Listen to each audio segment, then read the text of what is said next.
Bonjour et bienvenue dans le podcast qui vous aide à améliorer votre quotidien. Je suis Virginie, coach et hypnothérapeute. J'utilise l'hypnose mais aussi l'ésotérisme dans mes accompagnements et je suis spécialisée dans l'accompagnement du stress et des angoisses. Dans mes podcasts, je suis là pour vous aider à retrouver une sérénité dans votre vie, à mieux être. Et grâce à des séances de méditation guidée, des séances d'auto-hypnose, mais aussi j'aimerais vous partager mes pensées, mes réflexions, et peut-être alors nous trouverons ensemble un équilibre et des solutions afin de créer une vie qui vous ressemble. Je vous souhaite une très bonne écoute.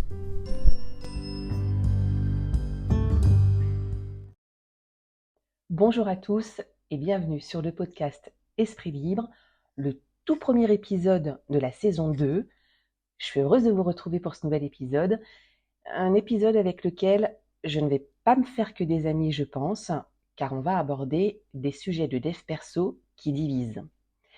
Ces derniers temps, j'entends et je vois, surtout sur les réseaux sociaux, des choses qui me font un peu grincer des dents et qui, selon moi, plutôt que de tirer les gens vers le haut, ça leur fait dégringoler la colline qu'ils ont grimpée à vitesse grand V.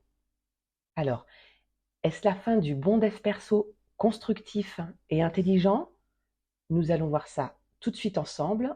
D'ailleurs, n'hésitez pas à me dire ou par message, vous avez tous les liens dans le descriptif, ou en commentaire ce que vous en pensez. Encore une fois, je n'ai pas la science infuse, je ne suis pas la seule, et ce n'est que mon avis et mon ressenti sur le sujet, c'est ma vérité, ça ne saurait être une vérité universelle. Bon, j'espère que je vais réussir à m'exprimer et à me faire comprendre correctement, parce que le but ici, c'est de blesser personne. Mais j'ai envie de m'exprimer sur le sujet, donc c'est parti. Mais d'abord, c'est quoi le dev perso ? Si on regarde la définition, c'est un ensemble de différentes pratiques appartenant à divers courants de pensée qui ont pour objectif l'amélioration de notre qualité de vie, la réalisation de nos aspirations et de nos rêves. Le dev perso n'est pas une psychothérapie et résulte d'influences multiples dont la psychologie, la sociologie, la philosophie, la diététique, la pratique du sport et parfois également des notions religieuses, spirituelles ou relevant de l'ésotérisme. De ce fait, le dev perso vise à la transformation et à l'amélioration de soi. Nous développons notre personnalité, nos capacités.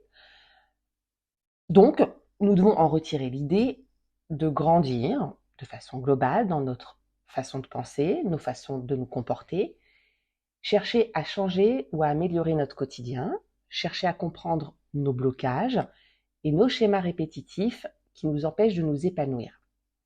On parle souvent de pensées négatives, de loi d'attraction, de dépassement de soi. On va étudier nos pensées limitantes, on va couper les liens transgénérationnels qui nous limitent dans notre vie.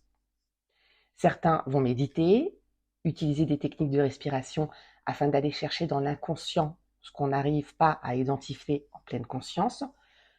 On va se mettre au sport pour être en meilleure santé, peut-être pour perdre du poids ou au contraire, en prendre ou prendre en masse musculaire, afin d'avoir une meilleure image de nous-mêmes, ce qui amène à la confiance en soi. On va découvrir les techniques de visualisation afin de mettre en place un projet qu'on pense inatteignable.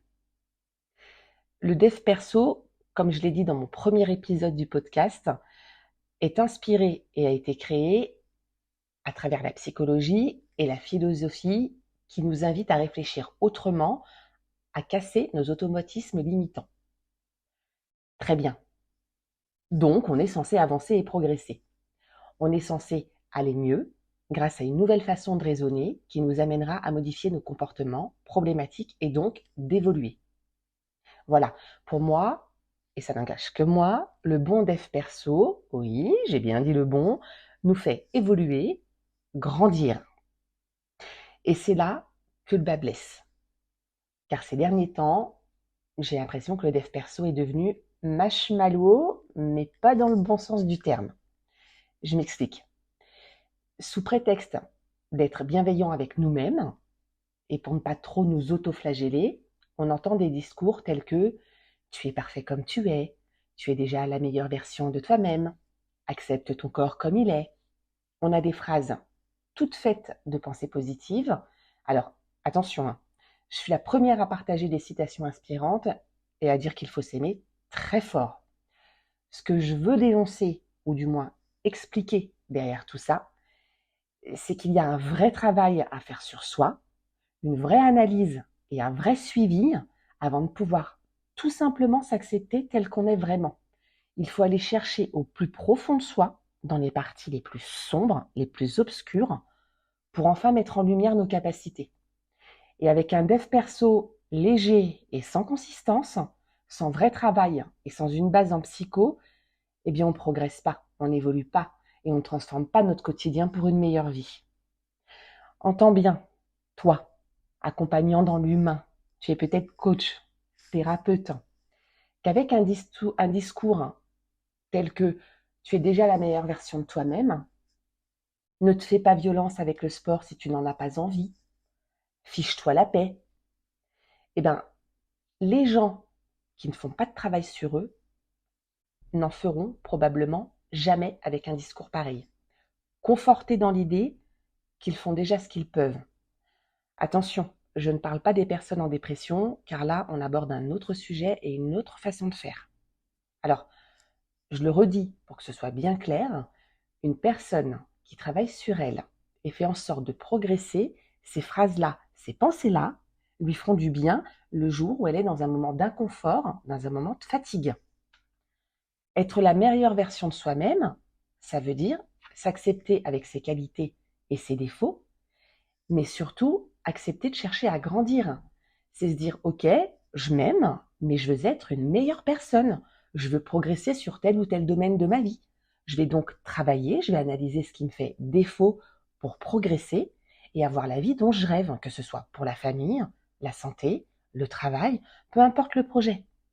Si tu pars du principe que tu es parfait comme tu es, alors aucune progression ni changement n'est possible. Et alors effectivement, le dev perso ne te sert à rien. Alors, évidemment qu'on est parfait, comme on est. Mais le but du développement personnel, c'est de s'améliorer sur un sujet qui nous tient à cœur. Donc, oui, on va améliorer une version de nous. Je donne un exemple. Dire à quelqu'un, donc là je parle surtout justement là du dev perso marshmallow, tout en douceur et toute bienveillance, fausse bienveillance pour moi. Dire à quelqu'un qui est en surpoids ou au contraire qui a besoin de prendre du poids, tu es parfait comme tu es, alors que sa santé se détériore et que sa vie est peut-être en danger, eh bien c'est hyper dangereux et irresponsable de la part d'un accompagnant. Je suis désolée, je vais peut-être vous choquer, mais à un moment donné, à trop te foutre la paix et à rester ton joli fessier posé sur le canapé, à t'anesthésier le cerveau et à manger tes émotions, ne viens pas t'étonner de ne pas progresser et ne pas réussir à changer de vie. Car oui, à un moment donné, il faut se bouger le cul. Non, le dev perso, ce n'est pas le monde des bisounours. Oui, ça bouscule. Oui, ça fait mal à l'âme et au corps. Mais n'oublie pas l'enjeu qu'il y a derrière, qu'il y a au bout. C'est un mieux-être qui t'attend si tu décides de te faire un peu violence. J'entends déjà les grands cris. Ah, on n'est pas obligé de se faire violence tout de suite. Pourquoi se faire du mal? On peut le faire en douceur. Bah non, je suis pas d'accord. Parce que d'aller travailler sur soi, d'aller chercher des choses pour se faire progresser, ça vient nous bouleverser un petit peu. Ça nous met en travail, forcément. Par contre, si ta vie est bien comme ça, hein, et tu en as tout à fait le droit, alors le dev perso n'est pas fait pour toi. Je vais prendre l'exemple des injonctions. On nous dit c'est pas bien. On le voit partout, le il faut, je dois, c'est pas bien. Encore une fois, alors oui, c'est pas aidant pour une personne qui fonctionne en étant beaucoup dans le contrôle. Elle se donne assez d'injonctions comme ça, cette personne-là. Alors, ça lui déclencherait, oui, des angoisses. Par contre, c'est un bon coup de pied au cul pour celui qui reporte toujours au lendemain par fainéantise. Car du coup, là, le cerveau, lui, avec le je dois, il faut, le cerveau, il entend et comprend une obligation. Et du coup, ça pousse à l'action. Donc, c'est plutôt une bonne chose, on en a besoin aussi. un petit peu de ces injonctions. Alors, bien sûr, je ne suis pas en train de dire qu'il faut être rigide tout le temps. Il faut savoir s'écouter. La bienveillance envers soi, c'est faire l'effort au moment propice et se fiche la paix à un autre moment tout aussi propice. Alors, si tu penses que tu es parfait tel que tu es, et tu en as le droit, oui, on est parfait, mais on peut toujours s'améliorer, ce n'est nullement un jugement de valeur de ma part, et donc que tu es déjà la meilleure version de toi-même, que tu n'as rien besoin d'améliorer chez toi, eh bien continue ce que tu fais. Et par contre, si au contraire tu as envie de progresser et d'évoluer, alors accepte que le développement personnel peut parfois être inconfortable. Je te l'accorde, c'est pas facile de savoir où se diriger, par quoi commencer. Quand on commence l'ascension de son développement, on voit, il est vrai, tout et son contraire, surtout sur les réseaux. D'ailleurs, certains coachs, pour embrayer là-dessus, ou thérapeutes, qui ont utilisé certaines techniques, reviennent dessus sous prétexte non, finalement ça ne fonctionne pas. Voilà, ils vont prétendre que certaines techniques qu'ils pratiquaient avant ne fonctionnent pas en réalité. J'ai entendu l'autre jour une coach qui disait que la visualisation, donc elle pratiquait auparavant, finalement non, ça ne fonctionnait pas. Elle vantait les mérites d'une autre pratique, une pratique de respiration, et servait donc du coup de ce discours de la dévalorisation de la visualisation pour mettre en avant ces nouvelles techniques. C'est une approche très commerciale, mais qui n'est pas vraie, pas tout à fait, en tout cas concernant la visualisation, car effectivement, la visualisation sans projet concret aura ses limites. Par contre, si elle est mise en place dans une routine avec une vraie technique de préparation du cerveau, comme font les grands athlètes, alors là oui, je vous garantis des résultats. Je vous invite à lire le livre de Charles Duhigg, La boucle des habitudes, qui explique très bien l'importance de la visualisation chez les sportifs de haut niveau. Où je voulais en venir, juste pour parler justement du développement personnel, un peu n'importe quoi, n'importe comment, c'est que certains coachs, pour vous vendre leur accompagnement, ils reviennent sur des choses qu'ils ont déjà pratiquées, qu'ils vous ont déjà vendues, pour vous vendre un nouveau truc qui, paraît-il, fonctionnerait mieux. Ouais, c'est une technique. C'est une technique. En tout cas, concernant la visualisation, quand on a un vrai objectif, qu'on met en place ce qu'il faut, donc on pose l'objectif, c'est un peu la loi de l'attraction, hein. On pose l'objectif et tous les jours, on va les répéter, les mêmes actions, que ce soit dans sa tête, dans ses gestes, comme un sportif de haut niveau. Et on va répéter ça tous les jours et, mis bout à bout, toutes ces petites actions, eh ben, on va arriver à notre fameux objectif. Alors, encore une fois, hein, on voit des coachs, des pseudo-thérapeutes sans réelle formation, sans connaissance psychologique, ni fonctionnement du cerveau, balancer des choses toutes faites et sans fondement. Et encore une fois, si vous êtes accompagné, si vous faites des efforts pour améliorer votre personne et votre vie, ces phrases-là, sois bienveillant envers toi, tu es parfait, fiche-toi la paix, viendront renforcer le travail que vous faites sur vous. Par contre, si vous lisez ça sans réelle connaissance et sans réelle envie de changer ou de modifier quelque chose chez vous, elles vous tireront vers le bas, hein. Quelqu'un qui a déjà du mal à se mettre au sport alors qu'il en a besoin pour sa santé, il entend « Non, non, mais c'est très bien, t'es pas obligé, te fais surtout pas mal à l'âme, te fais pas mal au corps, te fais pas mal à la tête, hein. C'est pas bon pour toi ?»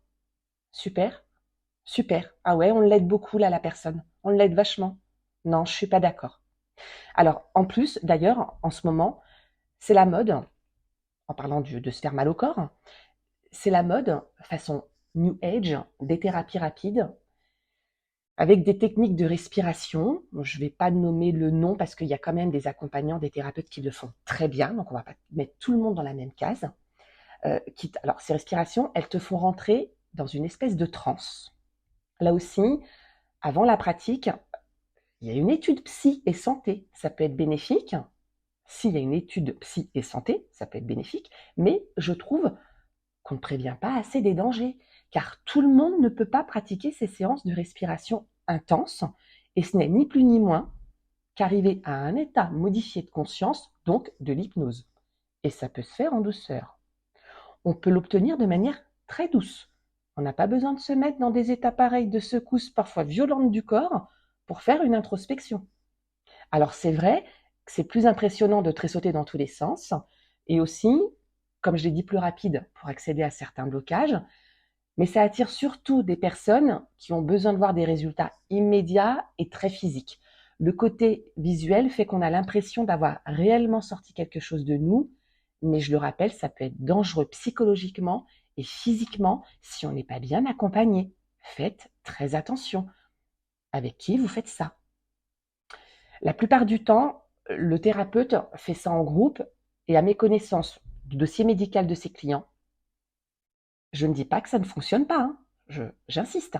Je dis que si vous ne faites pas un travail sur vous en profondeur, les effets de ce genre de thérapie ne dureront pas. Tu l'auras compris, tout au long de mon discours, je ne suis pas OK avec le dev perso incompétent et abusif qui promet des résultats immédiats sans réel engagement de notre part. Quand on accompagne une personne, on doit avoir connaissance de l'être humain et du cerveau, au moins un minimum. Derrière chaque discours, le mien est compris, hein, cherche à voir plus loin, à voir ce qui pourrait te correspondre à toi. Tout n'est pas réalisable pour tout le monde. On tient compte de sa santé, de ses capacités, et chaque pratique a ses adeptes, et c'est très bien comme ça. Méfie-toi toujours de ce qui paraît facile, car vouloir changer de vie, vouloir évoluer, s'améliorer, travailler ses blessures, ses souffrances, ce n'est pas facile. Loin de là. C'est remuant, ça nous fait sortir de notre zone de confort. Oui, c'est inconfortable et douloureux parfois. Et le cerveau veut toujours aller vers ce qu'il connaît, car c'est plus confortable pour lui. Le cerveau n'est pas facile à décrypter, tout comme le développement personnel aujourd'hui, mais je suis sûre qu'après avoir écouté cet épisode, du moins je l'espère, lorsque tu verras une citation, peut-être la mienne, va savoir, avant de te l'appliquer, tu te poseras la question de savoir si c'est bénéfique pour toi. Voilà, j'espère que cet épisode t'aura plu. N'hésite pas à t'abonner, à m'encourager et à partager à ceux qui en auraient besoin. Je te souhaite de t'éveiller en douceur quand même et de progresser dans ce que tu aimes et ce que tu souhaites. À bientôt pour un nouvel épisode. Prends soin de toi.